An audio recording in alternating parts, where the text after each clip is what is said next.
Single here, and today I'm going to be doing a part 2 to my Whatnot seller tutorial. I will link my original Whatnot seller tutorial video in the description below. My last video I talked about how they only charge $2.50 for shipping, and they've actually updated that to where it's all on the buyer's end, so now the buyer is paying for shipping as well.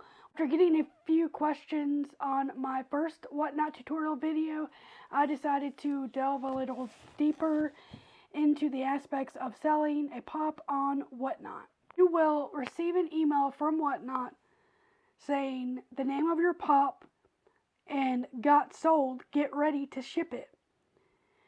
Though it gives you step-by-step instructions, and it says to follow their packaging guidelines to ensure the item is wrapped securely in protective material such as bubble wrap. You can get a strike for shipping incorrectly. Put it in a box and ensure it's secure but not getting squished.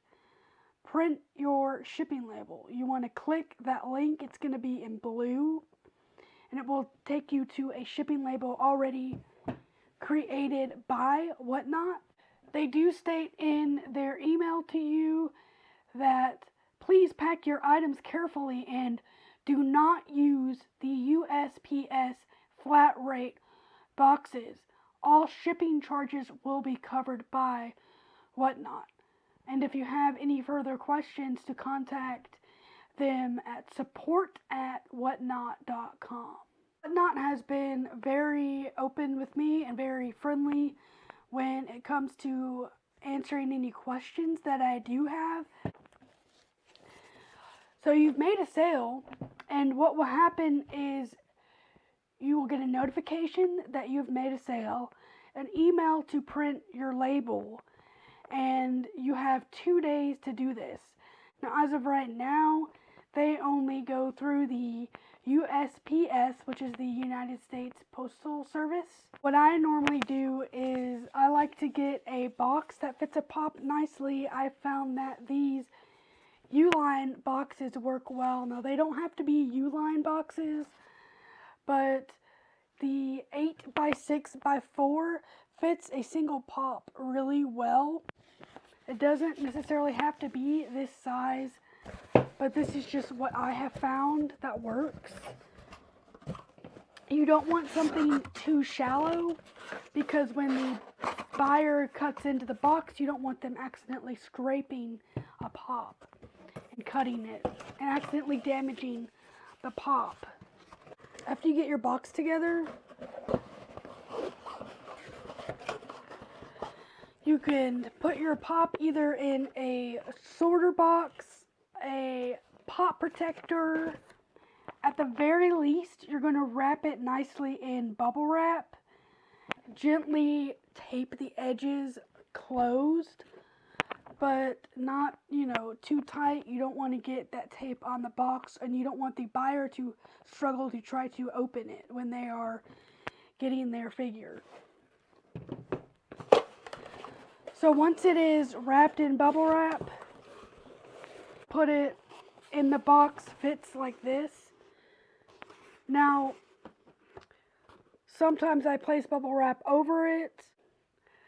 I like to place it in facing back, facing out, in case it does accidentally get scratched upon opening, which is why I do like to place a layer of bubble wrap on top.